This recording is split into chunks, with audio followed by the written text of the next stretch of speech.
What is going on, everyone? Welcome into the Brand Partial Show. So the Lions' big win last night over the Las Vegas Raiders, 26-14. Huge win. Yeah, huge win for the Lions. The crowd was roaring. Really loved the way they played for the most part. The mistakes were a little bit of an issue, but I kind of found myself becoming a early entitled fan for some reason. I was thinking they could have played better. I almost sounded like a coach after the game, but then I kind of took a step back and be like, you know what? This would be a game where the Lions, when they were bad, probably would lose, or if they did win, they would win by 3 or 4 points. So I'm just going to say, okay, they won by 12 points. So I'm just going to be like, you know what? I'm just going to take this victory, and I'm going to be happy about it. And I'm just going to hope that they can clean up some of the mistakes they had in the next game. But I'm just going to be happy about this win. So really good win for the Lions. I thought the Raiders defense. If you've watched me, I know I haven't talked about it as recently. If you listen to this podcast in the summer when I had talked about the Raiders are a defense that's been very poor. It's been kind of one of the main topics of criticism when you discuss the Las Vegas Raiders football. But their defense played well. Max Crosby played well. Although that was cool or nice pick six by Marcus Peters there. Yeah, I thought their defense battled. Spillane made some plays. Their defense was flying around, hitting, playing passionately. So credit the Raiders defense in this game, but the Lions offense a little too much for them. And then the Lions defense had a strong showing. And Alex Anzalone, I don't know what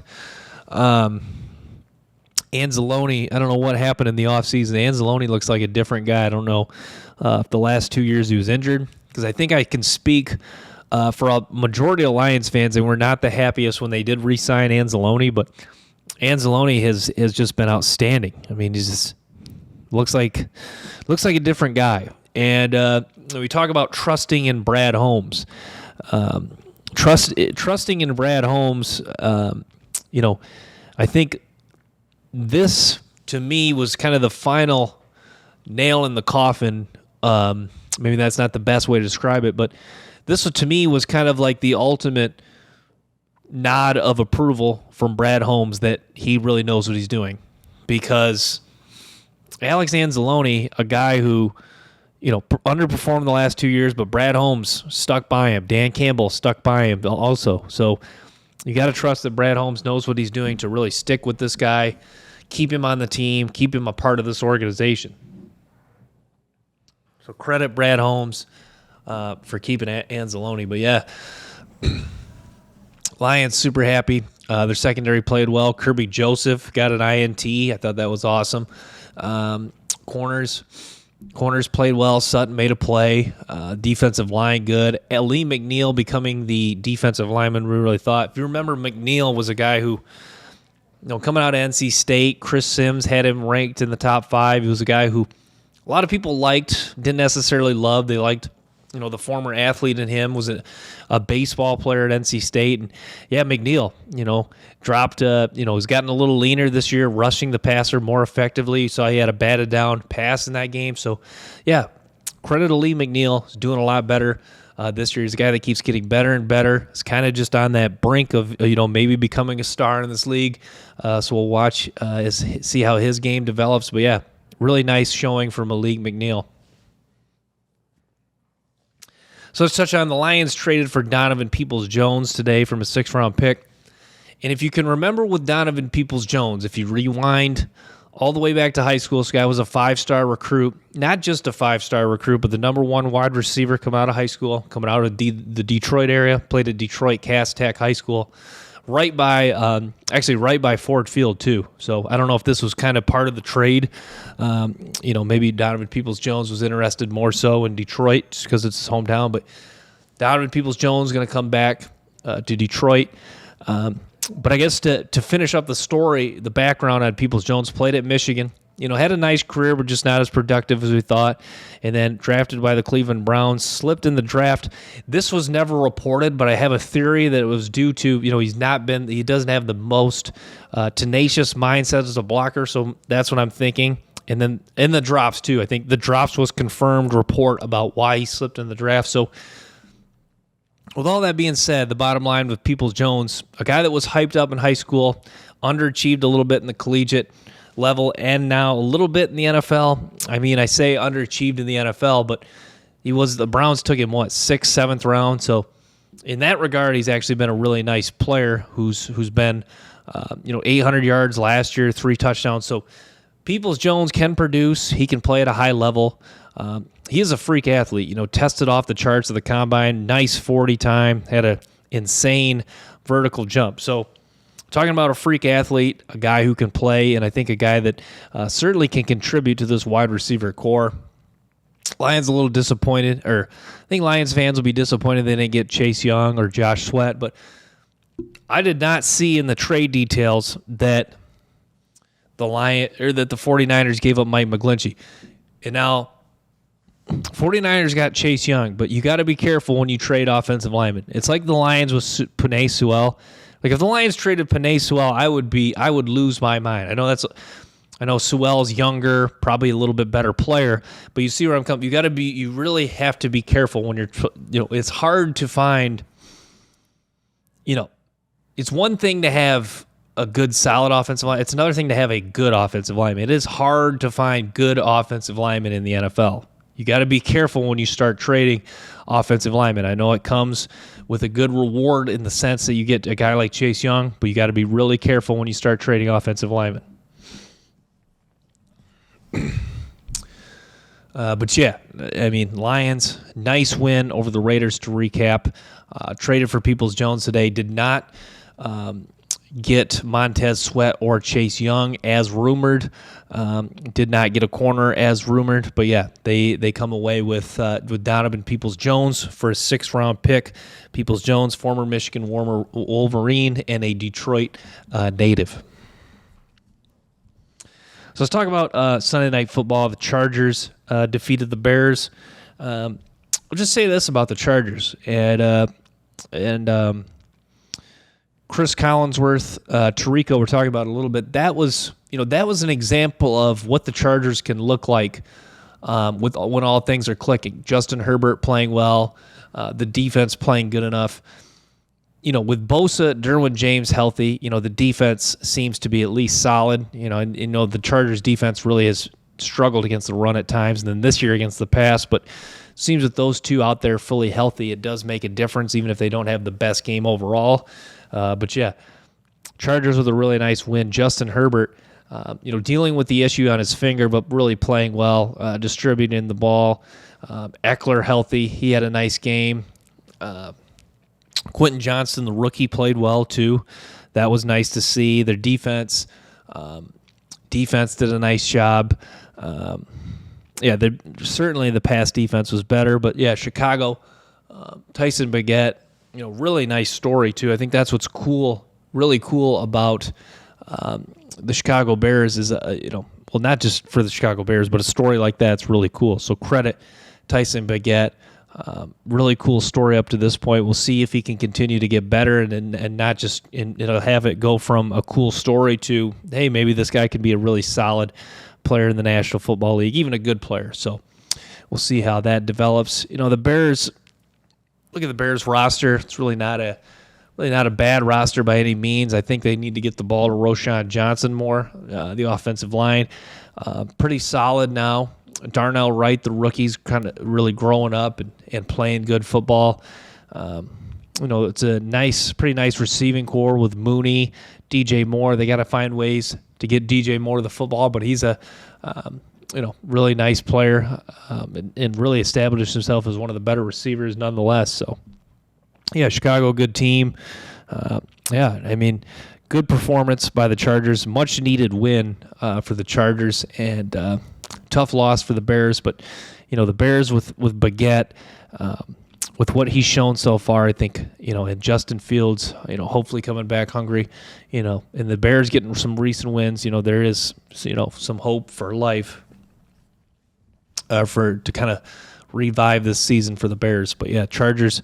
That was a performance that they've really needed to put together. Yeah, let's talk about the NFL right now. So, the Eagles Eagles, I think, are the best team in the NFL. If I were to pick a team to win the Super Bowl, I think it would be the Eagles. Jalen Hurts just puts so much pressure on a defense. The Eagles have a really, really good roster. I think that's something that's really just a cold, hard fact at this point. I don't think that's really an argument. Jalen Carter, some of the rookies really phenomenal. So, the Eagles, really, really strong team. 49ers, too. 49ers and Eagles, they are both, both main topics of conversation when you talk about the NFC East. Brock Purdy didn't play his best in the loss to the Bengals, but Brock Purdy still a good quarterback. I think those are just losses, interceptions. I think those are just some things that need to happen for Brock Purdy to grow. Every quarterback's going to experience adversity. Up until that Cleveland game, that was the first game he had lost when he played the whole game. And I was just thinking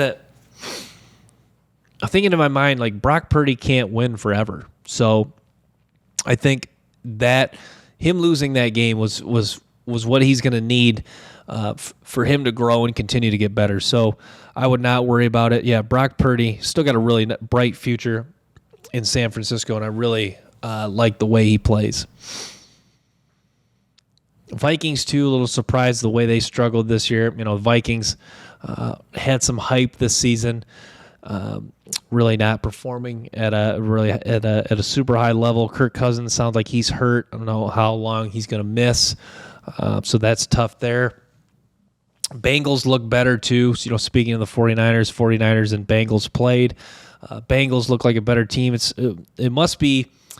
I think we might just need to get used to the Bengals coming off a slow start and then getting hot again, because that's what the Bengals did last year. It appears like that's what they're going to do this year. So it seems like the Bengals are just going to start slow and get hot. So it's interesting there.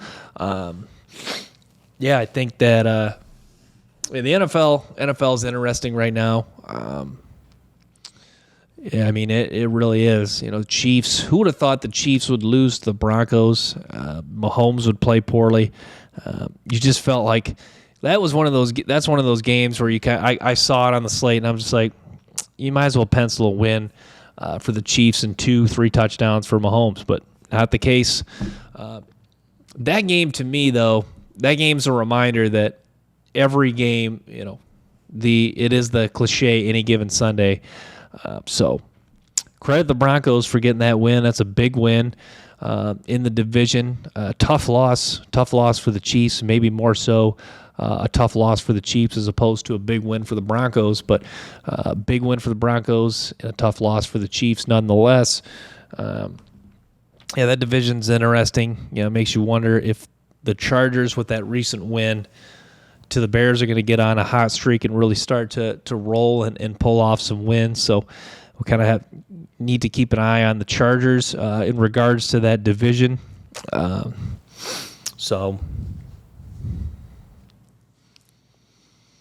we're talking about the Raiders. So you look at the Raiders; they did not choose to make any trades. My dad and I were talking about what about trading Max Crosby, and it sounds like. I say it sounds like I haven't heard any rumors or anything confirmed, but Max Crosby just too talented of a player to trade. So, no offer on the table, or nothing happening there. Devontae Adams, one of the guys rumored to be traded. Devontae Adams, they're not going to move off of him, it appears. But yeah, Devontae Adams clearly frustrated last night. You saw in the game against Detroit, he was wide open. Just Jimmy Garoppolo overthrew it. I think it's really time for Jimmy Garoppolo to get some criticism. Garoppolo for a long time was, it seemed like he was getting better and better, and then in San Francisco kind of leveled off, and then started playing a little worse, and then kind of went back to playing pretty good, but then now it seems just like Jimmy Garoppolo and Derek Carr kind of are the same guys. They kind of just at this point are who they are. They're just not. They're always going to be. They're probably always going to be a top 15, 20 quarterback in the NFL. But are they ever going to have even like one season where they're like a top 5, top 10 quarterback? Probably not. So that's the thing about Garoppolo, Derek Carr. They've proven they can win games. They can be clutch. They can take their team to the playoff, or in Jimmy Garoppolo's case, to a Super Bowl. But that's about it. So, yeah, tough. It's tough to see Garoppolo play like this. Seems like a good guy. It just is not. It's been some poor showings from Garoppolo this season for the Raiders. The Raiders, sadly, a team that, doing what bad franchises do, overpaying for average players. If there's one thing that can really cripple a franchise, like, not to pick on the Bears again, but Tremaine Edmonds and Jimmy Garoppolo are kind of the same guys when you think about it. I know they're different positions, but I'm talking about same guys in the sense of the way they've kind of, appeared at one point were going to be potentially be really good, got better, became pretty solid, good, and then kind of got a little worse, and then a little decent, and then found a way to get paid. Sometimes those are the most dangerous guys for bad teams. I guess dangerous in the sense for bad teams, because the bad teams are kind of like, can we get the guy that was appeared to be that was always on the rise up, or can we get that guy, or are we just going to get the guy that's just going to kind of flatline or even dip? So it appears the Raiders have got the guy that's kind of flatlined and dipped, and appears Edmonds, I guess, has been okay for the Raiders this year, but Buffalo saw obviously the linebacker market is a little eerie, like the running back market. You're not really paying big top dollar for linebackers anymore, and so Buffalo chose not to really get a deal done, and then Bears paid Tremaine Edmonds big money. Seems like the linebacker position just is not getting paid as much. They're not really paying top dollar for linebackers like they were. Linebacker is a. I was going through this the other night. If you look at most important positions on the defensive side of the ball, you could argue linebacker might be the least important in the NFL, just because, with the game becoming so pass heavy, so spread out, edge rushers, defensive tackles, corners becoming so vital now, that linebackers obviously still important, but are just not, at times, really not making the impact on the game as much. But yeah, having a guy that's a really good athlete, you look at Buccaneers, they've still been a really solid defense this year.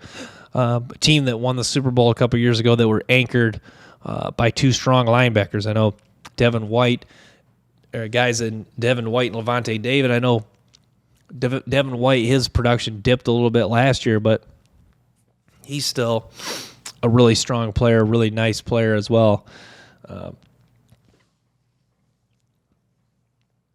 It shows that, a lot of championship teams don't necessarily not have any good linebackers, but it's not always the main ingredient to win a Super Bowl.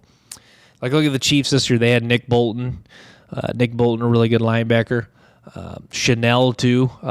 Chanel mostly been, kind of in a backup role. So they have – that's where it's kind of – you kind of have to find some middle ground with it. It's not the most important thing, but it's also if you have just adequate linebackers across the board, you're probably going to struggle, but you need at least one solid guy. Like, for example, Kansas City, Nick Bolton.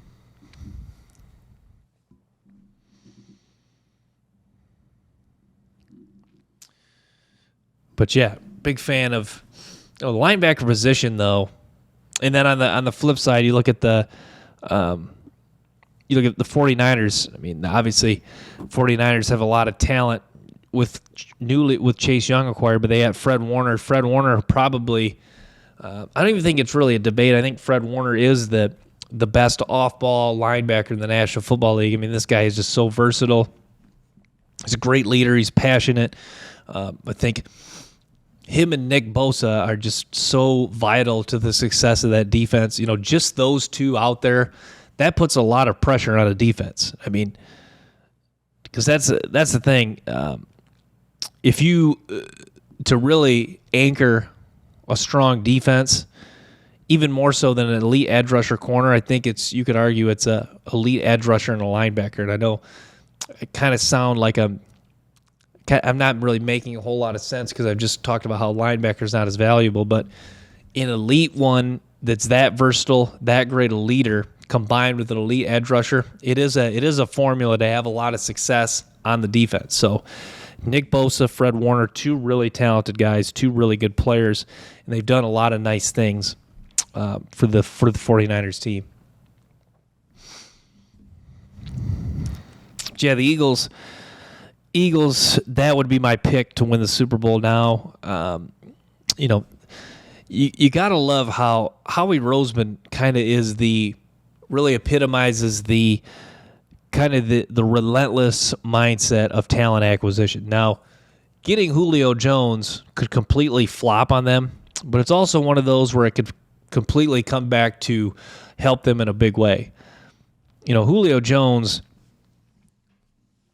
I think last year, if anything, really humbled him because, this is a guy who I don't think this is what he necessarily thinks, but it could be. I think he's a guy who was, so good for so long that I think, when you're not the main piece anymore, when the NFL is not pumping you up as much, talking about you as one of the best receivers, and you're struggling to separate, you don't really kind of have that gear anymore. I think that humbles you a little bit. So I'm sure that's what the Eagles discussed and Howie Roseman discussed with Julio Jones. That, yeah, I mean, you were great for a long time. You're not, obviously, we have a role, we can find a role for you. It's not going to be one of our main guys. A.J. Brown is going to be our go-to guy. But if you can help A.J. Brown, you can make some catches for us. We can get, strong snaps from you offensively. I think that's going to go a long way with this Eagles team. And it's just, I think that just, even if this completely flops, I think this just goes with the like Howie Roseman said, the psychopathic mindset he's got to just continue to do anything they can to try to better this Eagles roster. DeAndre Swift done a nice job this year. That was, this is kind of, to me, this was a year that really made sense for DeAndre Swift to shine because it's a year where he really has, it's kind of do or die, show something this year or kind of just maybe start to fade closer to getting out of the league. So DeAndre Swift having a strong year and playing a big part in the success of this Philadelphia Eagles team. But yeah, in the AFC, obviously the Chiefs are really good. The Titans, I say, Will Levis, I guess I just have to, I can't overthink these things. Will Levis was a guy I liked a lot. Will Levis, what's frustrating about Will Levis is you'll have a lot of people, I know it's just one game, but if Will Levis continues to succeed, you'll have a lot of people saying, I knew Will Levis was going to be good all the time. Not that it'll be necessarily people that criticized him, but it was some of those people that were like, I didn't know about Will Levis. Okay. Yeah, you're saying you didn't know because you didn't want to really put a stamp down and say that he was going to be good because you were scared. Look, I'm not going to take a whole lot of credit for Will Levis, but I liked Will Levis. I liked all these top four quarterbacks. I know not all four of them are going to have good careers, but I just liked Will Levis. I wasn't pounding my fist for Will Levis' skill set, but I was a fan of what he did. I think that, the argument for Will Levis that last year, the offense wasn't as good overall. Offensive line wasn't as good overall. The team wasn't as good overall. Sounds like he played hurt. I guess I know it was only one game, but Will Levis he looked like he belonged in that game. It just, the skills, all the skills you saw at Kentucky were fully on display in that game. The arm strength, the comfort in the pocket, how effortless the throws looked at time. It was all on display in that game. So I think Tennessee should have a lot of high hopes in Will Levis, and it was a really, really good start. We'll see if he can continue to build momentum off that. Yeah, Titans are a weird team. I think the Titans could still be a good team. DeAndre Hopkins, still a really good receiver, still going strong. So, yeah, keep an eye on the Titans. Titans, a team where I actually was on board. I was kind of on the. I was kind of in the boat of that the Titans could potentially be a team that really falls off and struggles this year, but appears that's not the case, and the Titans are really going to stay on track and be a really strong team. So good win for the Titans, and they're looking strong, and this is a nice performance by Will Levis. We'll see if he can continue to keep that up.